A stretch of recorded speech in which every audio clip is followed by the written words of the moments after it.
bien, avant d'avoir le culte de Noël la semaine prochaine, je voudrais qu'on voit ensemble une prédication dans le livre, on va aller dans le livre de la Genèse. Genèse chapitre 37. Qui connaît l'histoire de Joseph? Deux personnes, 3, 4, 5.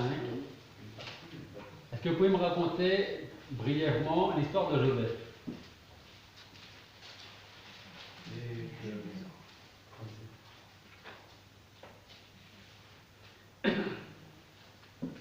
que Joseph a été jeté par son père, évanoui, Oui. après il a été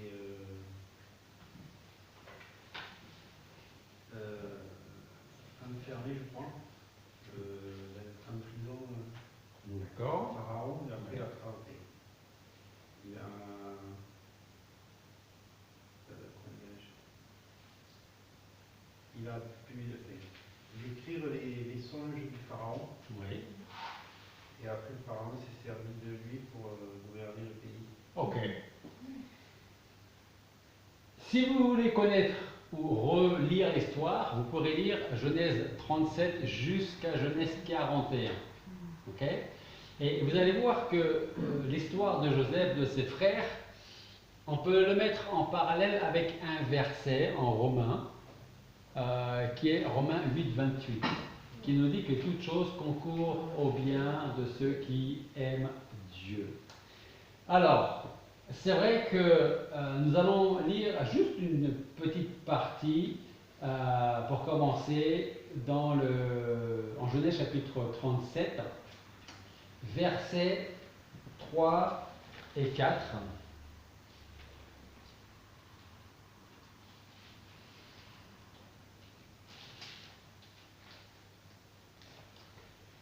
Et nous lisons, Or Israël aimait Joseph plus que tous ses autres fils, car c'était le fils de sa vieillesse, et il lui fit une robe de diverses couleurs. Mais ses frères, voyant que leur père l'aimait plus que tous ses frères, le haïssaient et ne pouvaient lui parler sans aigreur. Alors, en ce qui nous concerne ce matin, nous ne verrons que quelques tranches de la vie de Joseph. Nous verrons, il avait combien de frères et sœurs? Ils étaient combien? Moi, je crois. Non. En comptant Joseph. 7, 4. Il a eu 14 enfants, 2 avec sa dernière femme et 12 avec... Alors, les vrais frères de Joseph, ils sont au nombre de 11 en plus Joseph. D'accord? Qui ne l'aimaient pas beaucoup à cause de la préférence que leur père lui portait. Vous pourrez voir ça, on vient de le lire, du chapitre 31 jusqu'au chapitre 37 jusqu'au chapitre 41. En tout cas, ce que l'on peut dire, c'est que le péché peut faire beaucoup de mal. Et un des mots MAUX que l'on peut trouver chez les frères de Joseph s'appelle la jalousie. Ils étaient tellement jaloux, parce que vous pouvez être jaloux parce que quand vous étiez petit, vous avez reçu un cadeau, mais celui de votre frère ou votre soeur, il vous plaît plus, donc vous êtes un petit peu jaloux. Ça, c'est une chose, ça va s'arrêter là. Mais il y a cette jalousie qui peut pousser plus loin, comme par exemple, au début, qu'est-ce qu'ils voulaient faire avec leur frère en fait? Ils voulaient le tuer. Donc cette jalousie les avait amenés jusqu'à la limite qu'ils ne pouvaient pas franchir, c'est-à-dire le meurtre. Et en disant cela, je veux me souvenir des paroles du Seigneur qui nous dit, quand on prend les 10 commandements, tu ne tueras point. Okay? Tout le monde peut dire ici, je l'espère en tout cas, je n'ai tué personne. Mais le Seigneur dit, il suffit que vous l'ayez pensé dans votre esprit pour que vous ayez commis également le meurtre. Hein? Donc, pour les frères de Joseph, on peut dire que dans leur tête, en tout cas, ils avaient déjà tué leur frère Joseph. Donc ça, c'est la jalousie, ce qui nous montre que la jalousie peut nous faire dire, peut nous faire faire, peut nous faire penser des choses qu'on ne devrait pas penser, pas dire et pas faire. Les frères de Joseph le haïssaient aussi à cause des rêves que lui a eus. Parce que Thierry a parlé des rêves que certaines personnes dont on va parler ont fait en Égypte, mais lui-même a fait des rêves et il en a parlé à ses frères, à ses parents, et dans ses rêves, Dieu lui révéla que ses frères, ses parents, allaient un jour se prosterner devant lui et le servir. Alors, après Joseph, il y en a eu un autre, mais Joseph était le dernier. Donc, dans l'esprit des frères, surtout le frère aîné et encore plus dans l'esprit des parents, comment est-ce que nous allons nous abaisser au point d'adorer le petit dernier, hein? S'il y en a un qui doit prendre ma place ou la place du père, c'est le premier, c'est pas le dernier. Okay? Et puis les autres vont suivre après. Après que ses frères l'ont vendu comme esclave, et après plusieurs actions de la providence de Dieu, Joseph se retrouve dans une prison en Égypte. Si on s'arrêtait là à l'histoire de Joseph, si on disait au début ses frères voulaient le tuer, mais Dieu a fait en sorte qu'il soit simplement vendu en Égypte, fin de l'histoire, on passe à autre chose. On pourrait se dire quel est l'intérêt et quel est l'enseignement, à part peut-être que la jalousie peut nous faire des choses qu'il ne faudrait pas faire, qu'on risque de regretter. Mais l'histoire ne s'arrête pas là. Et c'est vrai que si on se met à la place de Joseph, je ne sais pas exactement ce qui est passé dans son esprit à ce moment-là, quand il a su, quand il a appris d'une manière ou d'une autre que ses frères voulaient le tuer, mais qu'il y en a un qui a dit « ouais, mais c'est quand même notre frère, donc on va le vendre au marchand qui passe et puis il sera vendu ensuite en Égypte. On va s'en débarrasser. » Et cette jalousie a fait faire aussi aux frères de Joseph des mensonges. Parce qu'ils ont fait croire qu'il avait été attaqué et que Joseph était mort.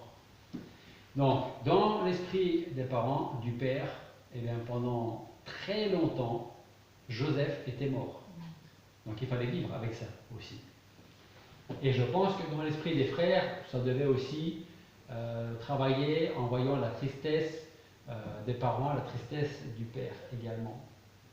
En tout cas, l'histoire de Joseph ne s'arrête pas là, au contraire, elle continue, et nous allons voir que lorsque Dieu commence quelque chose, il va toujours au bout de ce qu'il a commencé, de ce qu'il a décidé. Et c'est vrai que vous le savez, vous me connaissez, je vous invite toujours, je vous encourage toujours à aller au bout de ce que vous faites, que ce soit à l'église, au travail, dans la vie, allez toujours au bout de ce que vous commencez, surtout si c'est pour le Seigneur. Alors c'est en prison que Joseph va rencontrer le chef des échansons. Pourquoi est-ce qu'il est en prison? Puisque vous connaissez l'histoire de Joseph. Pourquoi est-ce que Joseph est en prison? La femme de Potiphar l'a accusé de l'avoir séduite. Voilà. Même d'avoir voulu la violer, tout ça. Voilà, c'est-à-dire que la femme de Potiphar est allée faire des avances à Joseph, que Joseph a refusé, et donc comme elle n'était pas contente, elle a été dire à Potiphar, il m'a agressé sexuellement, pour le dire comme ça, c'est des termes d'aujourd'hui. Okay. De ce fait, on n'a pas posé de questions à Joseph, on l'a pris, on parlerait comme le monde, on dirait dans sa chance, il n'a été qu'en prison, il n'a pas été exécuté.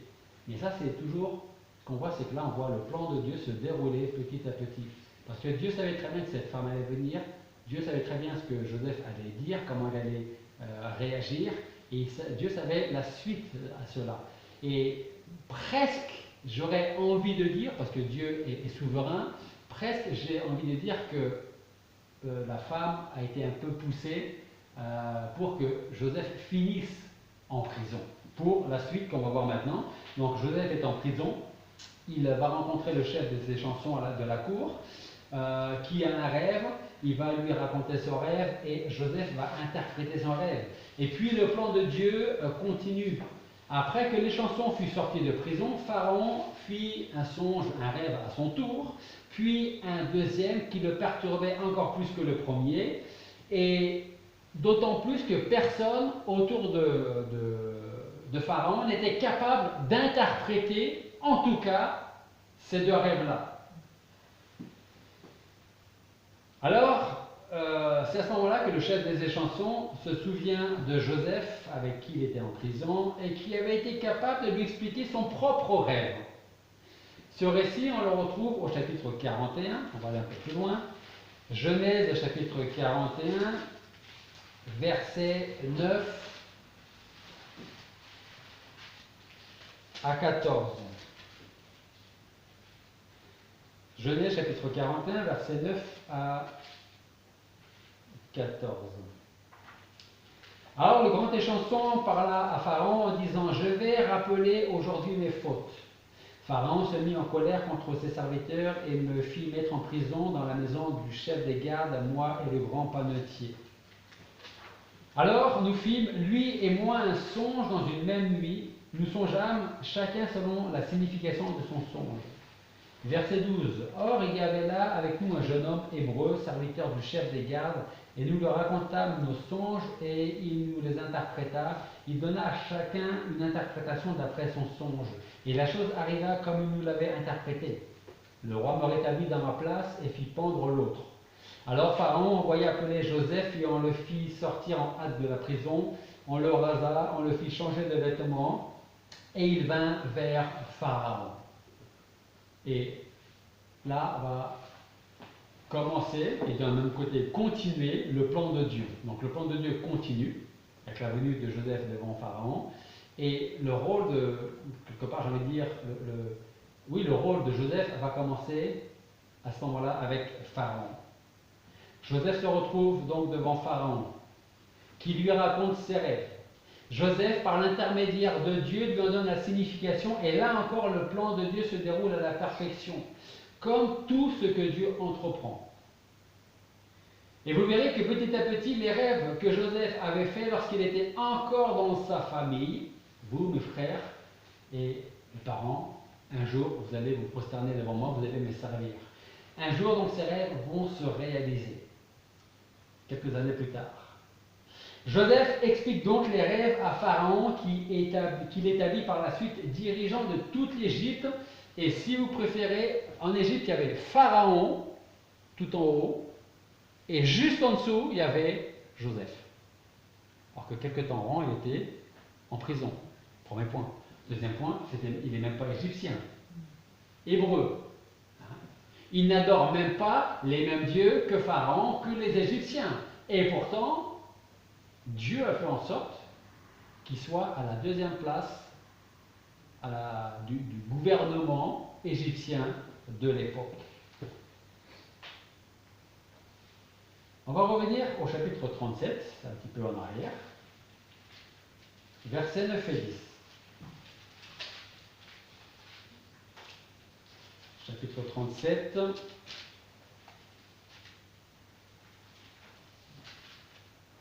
Versets 9 et 10, et nous lisons, on parle de Joseph. Joseph eut encore un autre songe et le raconta à ses frères, et il dit: Voici, j'ai eu encore un songe, et voici le soleil et la lune, et 11 étoiles se prosternaient devant moi. Il raconta à son père et à ses frères, mais son père le reprit et lui dit: Que veut dire ce songe que tu as eu?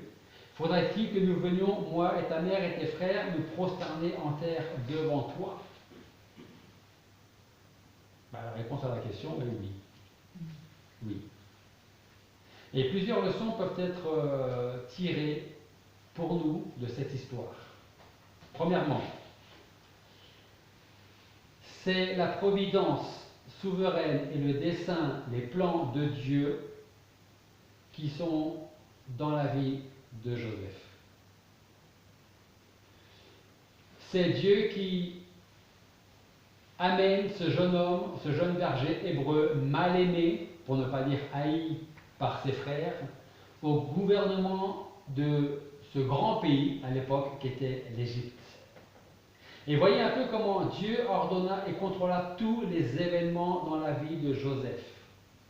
Toutes les créatures, leurs actions vont être dirigées par la main de Dieu pour accomplir sa volonté et son dessein, non seulement envers Joseph, mais aussi pour tout Israël.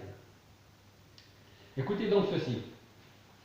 Joseph dit à ses frères: Approchez donc de moi. Et ils s'approchèrent et il lui dit: Je suis votre frère que vous avez vendu pour être amené en Égypte. Et maintenant, ne vous affligez pas, n'ayez point de regret de ce que vous m'avez vendu pour être amené ici, car c'est pour la conservation de votre vie que Dieu m'a envoyé devant vous. Pour l'instant, je m'arrête ici dans ce passage. Est-ce que notre attitude, parfois, quand on nous fait du mal, ce n'est pas, même parfois inconsciemment, de chercher à nous venger? Allez, je vais être plus gentil. On ne va pas se chercher à se venger, mais on va peut-être ne pas saisir l'occasion d'aider celui qui nous a fait du mal avant. Parce que ou on va dire à la personne, ou on va se dire, vu ce qu'il m'a fait, je peux toujours courir. Hein? Là, Joseph s'adresse à ses frères et dit, ne vous affligez pas. N'ayez pas de regret parce que vous m'avez vendu. Car c'est pour la conservation de votre vie que Dieu m'a envoyé devant vous. Car voici 2 ans que la famine est sur la terre, et pendant 5 ans encore, il n'y aura ni labour, ni moisson. Mais Dieu m'a envoyé devant vous pour vous faire subsister sur la terre, et pour vous faire vivre par une grande délivrance. Et maintenant, ce n'est pas vous qui m'avez envoyé ici, mais c'est Dieu. Et il m'a établi pour père à Pharaon et pour seigneur sur toute sa maison et gouverneur dans tout le pays d'Égypte. Dieu est un Dieu d'ordre. Ce qu'il décide s'accomplit parfaitement. Dieu nous dit en Ésaïe 46:10, j'annonce dès le commencement ce qui doit arriver et longtemps à l'avance ce qui n'est pas encore fait. Moi, je dis que mon dessein tiendra et j'exécuterai toute ma volonté. J'appelle du levant l'oiseau de proie et d'une terre éloignée l'homme de mes desseins. Ce que j'ai dit, je le fais arriver. Ce que j'ai projeté, je l'exécute. Ça, c'est formidable quand même. Hein? Parce qu'il n'est pas en train de dire j'exécute ou je vais tenter d'exécuter tout ce que je peux faire si je n'ai pas l'homme qui me met des barrières devant mes plans, devant ma volonté. Heureusement, Dieu balaye tous nos plans, balaye nos projets pour que d'abord sa volonté, ses plans, ses projets se réalisent envers moi, envers vous, envers l'Église, envers tout ce qui se passe dans ce monde, dans tout ce qui s'est passé dans ce moment de vie de Joseph et de sa famille.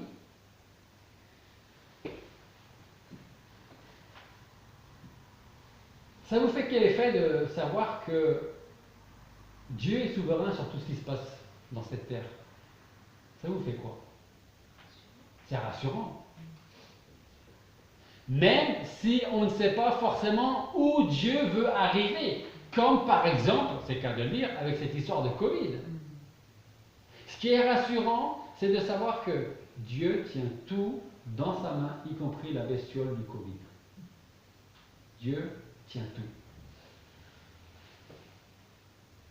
Il tient nos vies entre ses mains.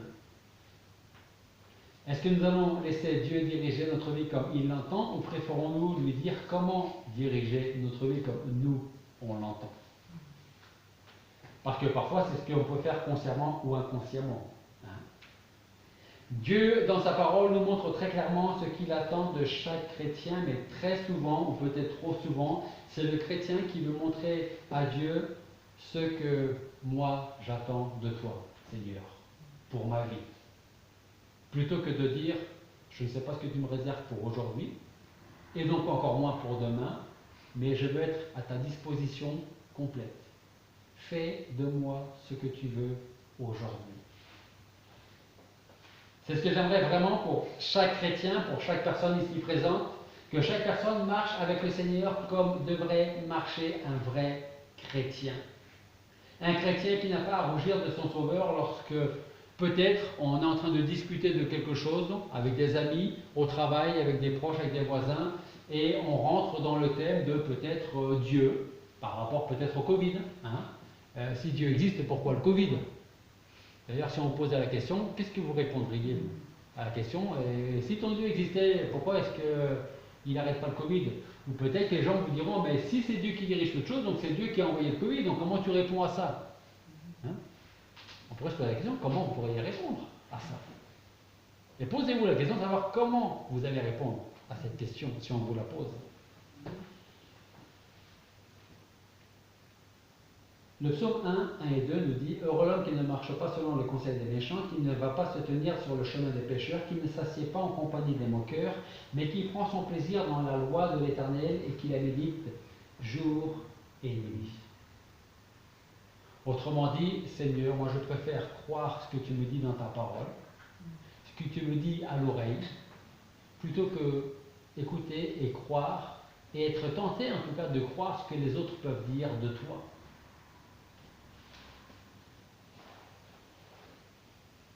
Est-ce que vous pensez qu'il est facile de vivre notre vie chrétienne dans ce monde de tentation et de convoitise?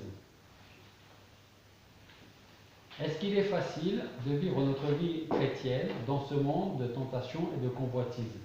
Alors, quand je dis de tentation, ce n'est pas forcément la tentation dans laquelle on va rentrer et qu'on va tomber dans le péché. Ça peut être la tentation de passer plus de temps dans les loisirs que dans la parole de Dieu. Ça peut être ce genre de tentation. Hein?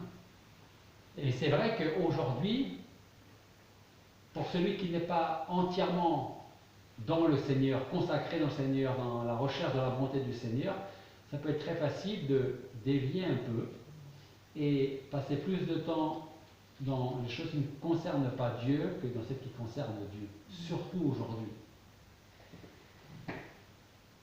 En tout cas, il y avait au moins 3 jeunes dans la parole de Dieu qui connaissaient leur Dieu en plus de Joseph. C'est Daniel et ses amis qui connaissaient vraiment leur Dieu. En Daniel chapitre 3, versets 14 à 18, nous lisons que le roi Nebuchadnezzar, prenant la parole, leur dit: Est-ce à dessein, Shadrach, Meshach et Abednego, que vous ne servez pas mes dieux et que vous n'adorez pas la statue d'or que j'ai élevée, la statue qui me représente? Maintenant donc, si vous êtes prêts au moment où vous entendez le son de la trompette, de la flûte, de la cithare, de la sambuc, du psaltérion, de la cornemuse, de toutes sortes d'instruments, à vous prosterner et adorer la statue que j'ai faite, mais si vous ne vous prosternez pas au même instant, vous serez jetés dans la fournaise de feu ardent. Et quel est le Dieu qui vous délivrera de ma main? Shadrach, Meshach et Abednego répondirent et dirent au roi Nebuchadnezzar. On n'a pas besoin de répondre à ta question là-dessus. Voici notre Dieu que nous servons, que nous connaissons, parce que nous savons qu'il est vivant, peut nous délivrer de la fournaise ardente, et il nous délivrera de ta main, ô roi. Sinon, sache, ô roi, que nous ne servirons pas tes dieux et que nous n'adorerons pas la statue d'or que tu as élevée. Ils n'avaient pas 50 ans, les trois, hein. 14, 15, moins de 20 ans.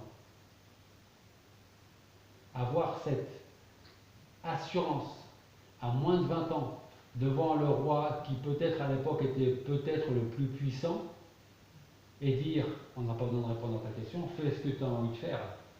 Nous, on sait qui nous tient dans sa main. Mais on sait aussi qui tient ta vie dans sa main. Tu peux nous jeter dans le fournaise ardente, Dieu peut nous en délivrer. Tu peux nous jeter avant, après, pendant, en même temps dans la fosse au lion. Il n'y a pas de souci. Dieu va nous délivrer. Vous avez vu un peu l'assurance qu'ils avaient? Pourquoi? Parce qu'ils connaissent Dieu. Peut-être, certainement même mieux que n'importe qui ici ce matin. Ils n'ont pas réfléchi à ce qu'ils devaient dire, comme par exemple, il est quand même puissant, on est jeune, on se prosterne, on ne se prosterne pas. Si on le fait, nous resterons en vie, puis au fond de nous, de toute manière, on sait bien que si on se prosterne physiquement, dans notre cœur, dans notre tête, on ne va pas adorer ni la statue ni les dieux, on adore quand même toujours notre Dieu. C'est tellement facile de faire ça aussi aujourd'hui. Hein? Pourquoi? Juste pour rester en vie. C'est quoi une conviction?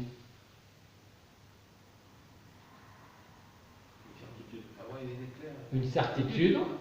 Ok. Et en principe, quand on a là je parle par rapport à la parole de Dieu, par rapport à Dieu, Quand on a de vraies convictions, on est sûr qu'elles sont bonnes. Est-ce qu'on va s'en détourner? En principe, les convictions, quand on a des convictions, on reste attaché à nos convictions, n'est-ce pas? Mais parfois, la pression va être tellement importante et lourde qu'on va arranger nos convictions. C'est ce qu'aura pu faire les 3 jeunes. On a dans le cœur la conviction que seul notre Dieu est le seul et unique vrai Dieu. On va se prosterner, ça va lui faire plaisir. Dans notre cœur, dans notre tête, on adore toujours le vrai Dieu. Non. Leur conviction, c'était jamais on va se prosterner. Il peut y avoir un roi comme il peut y en avoir 10. Il peut y avoir une armée de 100 000 hommes. On va continuer à croire, à s'attendre à notre Dieu parce qu'on sait qu'il est le seul et unique vrai Dieu. On n'a pas besoin de répondre à ta question. Voilà les convictions de ces 3 jeunes. Ils savaient au fond de leur cœur que l'homme ne pourrait rien contre eux parce qu'ils connaissaient leur Dieu. Deuxièmement, la souveraineté de Dieu non seulement envers les hommes, mais aussi envers le climat, les récoltes, les nations païennes et même envers les rêves de l'homme. Notre premier point nous parlait de la souveraineté de Dieu et de ses desseins dans la vie de Joseph. Comment ça s'est passé, comment ça s'est déroulé. Dans ce deuxième point, nous verrons que Dieu est tout aussi souverain sur la nature, sur les événements. Nous pouvons lire dans le psaume 33, versets 6 à 11, « Les cieux ont été faits par la parole de l'Éternel et toute leur armée par le souffle de sa bouche. Il amasse les eaux de la mer comme en un monceau, il met les flots dans des réservoirs. Que toute la terre craigne l'Éternel, que tous les habitants du monde le redoutent. Car il parle et la chose existe. Il commande et elle paraît. L'Éternel dissipe le conseil des nations, il met à néant le dessein des peuples. Mais le conseil de l'Éternel subsista toujours, les desseins de son cœur durent d'âge en âge. » Psaume 33, versets 6 à 11. Toutes choses ont été faites par la parole de Dieu, par le souffle de sa bouche. Il a parlé et la chose ou les choses se sont réalisées. Que ne peut pas faire celui qui a fait le monde avec une seule parole? Si Dieu était capable de dire que la lumière soit et la lumière fut, qu'est-ce qu'il ne peut pas faire?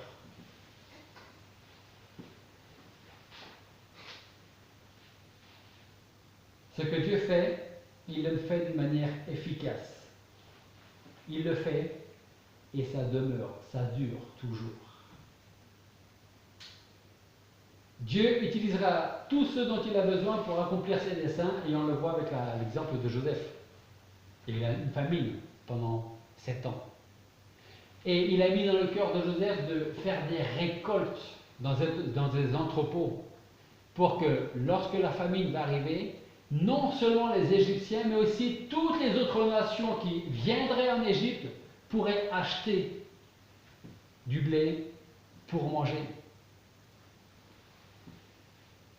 Dieu est à l'œuvre aussi dans la sécheresse durant tout ce temps-là. Troisième leçon que nous pouvons tirer de l'histoire de Joseph, c'est sa fidélité, la fidélité du serviteur de Dieu. Que ce soit dans les épreuves, l'adversité, les environnements les plus pénibles, Joseph marcha toujours avec Dieu. Et on ne sait pas ce qui se passait dans le cœur et dans la tête de Joseph pendant qu'il était en prison. En tout cas, ce qu'on pouvait être sûr, c'est qu'il savait qu'il était là injustement. Et lui le savait qu'il était là injustement. Mais il ne pouvait rien dire, c'était juste un petit hébreu qui était vendu en Égypte. Qu'est-ce qu'il pouvait dire à lui? À son arrivée en Égypte, personne ne connaissait le Dieu de Joseph. Vous entendez ça, hein? Quand Joseph est arrivé, vendu par ses frères en Égypte, personne ne connaissait le Dieu de Joseph, le nôtre. Ce qui veut dire, je reviens sur les convictions, ce qui veut dire qu'il aurait très bien pu vivre une vie comme n'importe quel autre Égyptien, même s'il était juif et esclave. Ce que je veux dire par là, c'est que rien n'aurait empêché Joseph d'adorer les dieux égyptiens pour être bien vu par son maître, pour être bien vu par les Égyptiens, pour être bien vu par Pharaon. Personne ne connaissait le Dieu de Joseph quand il est arrivé en Égypte. Il aurait tout aussi bien pu commettre l'adultère avec la femme de Potiphar lorsqu'elle lui fit des avances. Pourquoi est-ce qu'il ne l'a pas fait? Pour la femme de Potiphar, pourquoi est-ce qu'il n'a pas vécu comme un Égyptien? Parce qu'il connaissait Dieu et il voulait lui être agréable même s'il était esclave et même si c'était le seul et unique vrai croyant à ce moment-là dans toute l'Égypte. Et cette histoire, tout comme la totalité de la parole de Dieu, sert à louer le Seigneur pour son œuvre rédemptrice. Parce que pendant les 7 années qui précédèrent la famine, donc pendant 7 ans, Joseph a fait en sorte de récolter les moissons et de les entreposer dans des entrepôts, pour que quand la famine arrive, on ait de quoi manger. Et lorsque la famine toucha le pays, Joseph ouvrit et vendit à tous ceux qui avaient besoin de quoi faire du pain, de quoi manger. Alors, j'ai envie de dire, cet autre point, c'est que Joseph ouvrit les entrepôts avec l'autorité royale. C'est-à-dire que Joseph a expliqué le rêve à Pharaon. Pharaon a dit, je te laisse tout organiser, tu t'occupes de tout. Quand Joseph a dit, il va falloir récolter pendant 7 ans, mettre de côté, pour que quand la famine arrive, nous ne soyons pas en train de chercher à manger et que nous ne finissions pas tous morts. Ok, je te fais confiance, tu t'en occupes. Donc, il récolte, il met de côté pendant 7 ans. À travers les versets 41, 44 et 45 de notre passage, nous pouvons lire que Pharaon remet toute chose, c'est-à-dire toute autorité, toute nourriture entre les mains de Joseph. Et lorsque le peuple venait vers Pharaon pour pouvoir avoir de quoi manger, qu'est-ce que Pharaon faisait? Allez voir Joseph. Et ça, c'est une parfaite illustration de ce que Dieu fit avec Jésus lorsque Dieu lui remit tout entre ses mains. Si nous venons à Dieu pour être sauvés, qu'est-ce que Dieu va nous dire? Tu veux être sauvé? Va voir Jésus. Parce qu'il a donné sa vie sur la croix. Et si tu veux venir à moi, il faut passer par Jésus-Christ. Et c'est ce que le Seigneur dit lui-même. Nul ne vient au Père que en passant par moi. Le Seigneur nous dit que, enfin en tout cas en Jean 3,35, le Père aime le Fils et a mis toutes choses entre ses mains. En Jean 17, versets 2 et 3, nous lisons « Selon que tu lui as donné tout pouvoir sur toute chair, afin qu'il donne la vie éternelle à tous ceux que tu lui as donnés. Or c'est ici la vie éternelle, qu'ils te connaissent, toi le seul vrai Dieu, et Jésus-Christ que tu as envoyé. » Ensuite, Joseph était la seule personne capable d'ouvrir les entrepôts. Joseph avait prophétisé la famine, dont personne n'avait connaissance avant qu'il en parle. C'est aussi lui qui planifia les récoltes et les entrepôts, comme nous pouvons le lire au verset 35. C'est encore lui qui amassa le blé et le stocka. Et là encore, nous pouvons voir une image parfaite de Jésus-Christ. Parce que Jésus-Christ est le seul capable et qualifié pour ouvrir, j'ai envie de dire, l'entrepôt de la miséricorde, de la grâce de Dieu aux pécheurs. Il connaissait d'avance la chute et la famine qui avaient frappé la nature humaine. C'est pour cela qu'il est venu sur la terre pour mourir sur une croix afin que les pécheurs que Dieu lui a donnés soient justifiés et soient pardonnés. À travers son sacrifice, il remplit l'entrepôt de grâce et de miséricorde pour tous ceux qui viendraient y manger. C'est aussi pour cela que Pierre lui dit « Seigneur, à qui irions-nous?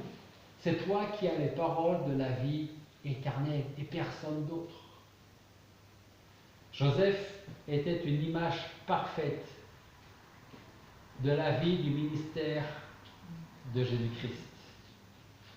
L'autre point, c'est que On a vu au précédent que Joseph était le seul capable d'ouvrir les entrepôts. Le troisième point, c'est que Joseph ouvre les entrepôts maintenant.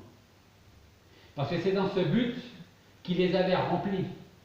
C'est pour que le peuple puisse manger. Et comme je vous le disais, Joseph est une image de Jésus-Christ.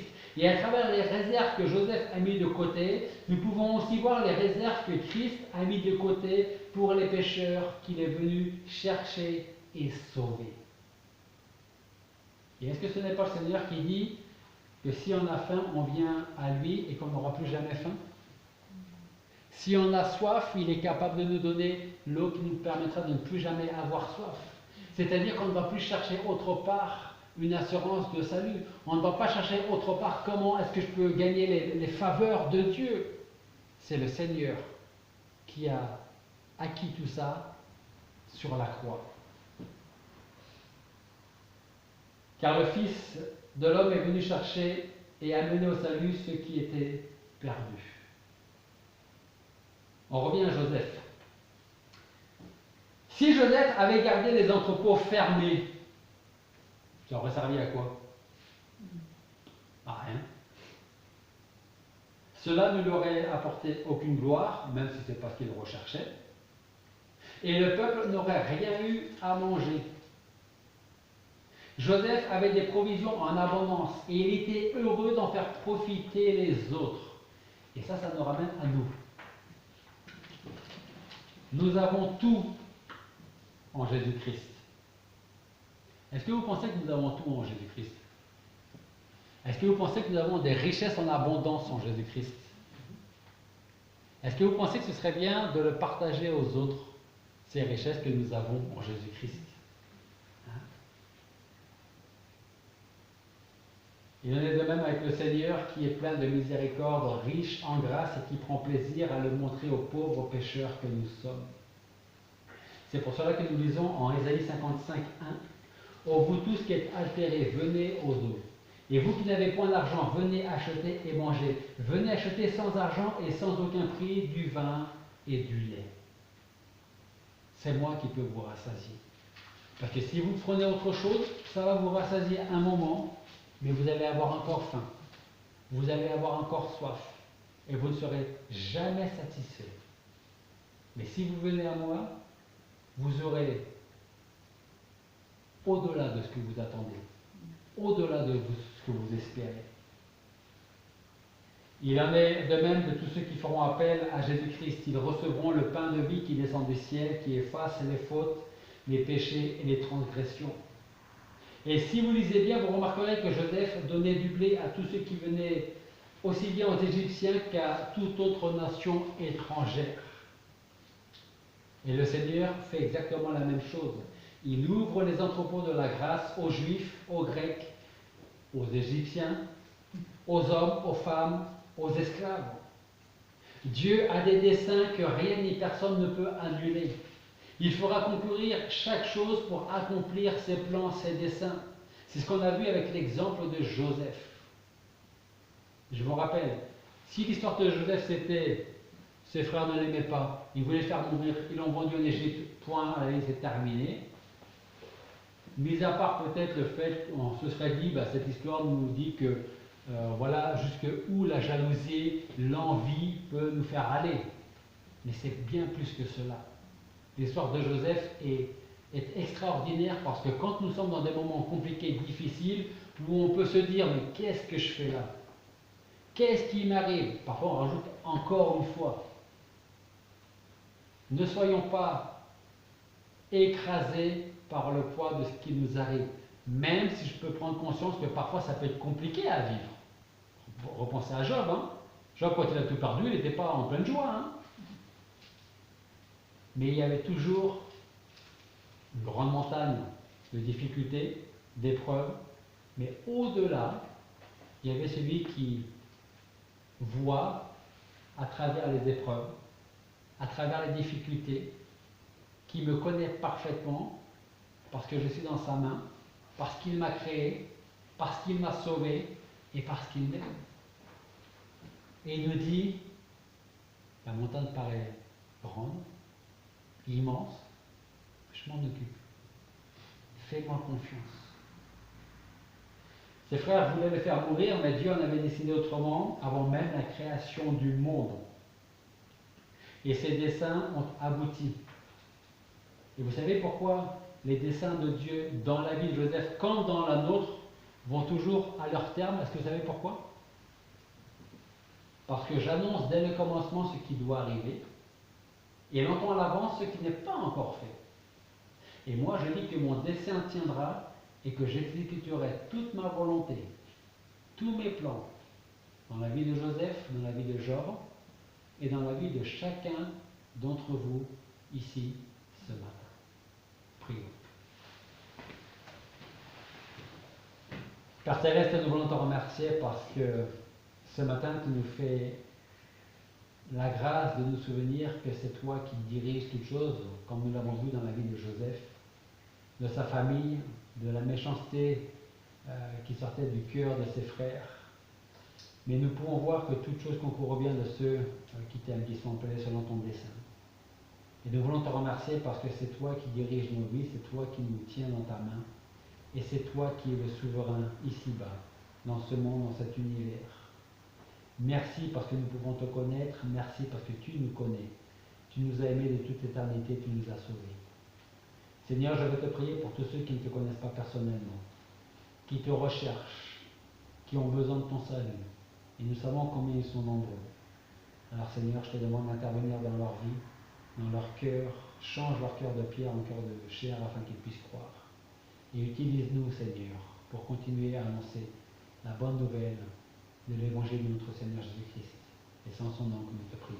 Amen.